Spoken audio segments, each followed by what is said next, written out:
ఈరోజు మనం అల్లరి కాకి పిల్ల కథ చెప్పుకుందాం. ఓకేనా? ఒక ఊర్లో అంట ఒక అమ్మ కాకి ఒక పిల్ల కాకి ఉండేయంట. తెలుసా మీ కాకులు ఎట్లా అరుస్తాయి చెప్పండి? కాకి ఎట్లా అరుస్తుంది? అమ్మ అంటదా? కాకి ఎట్లా అరుస్తుంది? కావు కావు అంటది. ఎట్లా అంటది? కావు కావు కావు అంటది. ఇంకేమన్నా వచ్చిందా కాకి? అది కూడా కావు కావు అంటది. ఒక రోజంట అమ్మ కాకి ఏం చేసింది? సరే కూర్చోమ్మా, నేను బజార్కి వెళ్తున్నాను, నువ్వు సైలెంట్ గా ఇంట్లో ఉండు అని చెప్పి వాళ్ళ అమ్మ బజార్కి వెళ్ళింది. అప్పుడు పిల్ల కాకి ఏం చేసింది? ఈ నీళ్ళన్నీ కింద పడిపోతుందంట. మన ఇంట్లో ఉంటాయి కదా నీళ్ళు, అట్లాగే వాళ్ళ ఇంట్లో ఉన్న నీళ్ళన్నీ ఇది ఇటేసి మొత్తం ఎక్కడ వాటర్ అన్ని కింద పడిపోతుందంట. అటెగిరి ఇటెగిరి అలసిపోయిందంట. అలసిపోయేటప్పటికి మనకేం తప్పుకోతాయి? నీ వాటర్ తప్పుకోతాయి.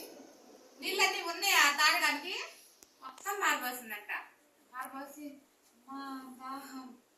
మా దాహం అని చెప్పి అరుస్తా ఉందంట. ఎవరు? చిన్న కాక పెద్ద కాక? చిన్న కాకి, పిల్ల కాకి అని అని చెప్పి మూలుగుతా పడుకుందంట. అప్పుడు పక్కింట్లో ఒక అవ్వ కాకి ఉంటదంట. అవ్వ కాకి వచ్చి పిల్ల కాకి దేనికి మూలుగుతున్నావు అని అడిగిందంట. అవ్వ నాకు మంచినీళ్ళు తప్పుగా అవుతున్నాయి అని చెప్పిందంట. అప్పుడు అవ్వ కాకి ఏం చేసింది? ఇలాంటి బాటిల్ తీసుకొచ్చి పిల్ల కాకి మంచినీళ్ళు ఇచ్చిందంట. అప్పుడు పిల్ల కాకి ఏం చేసింది నీళ్ళని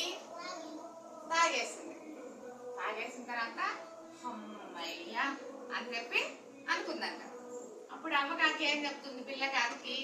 చూసావా, నువ్వు నీళ్ళన్నీ పారిపోసావు, పోసిందా పోయలేదా? పోసింది. నీళ్ళన్నీ కింద పడిపోసావు.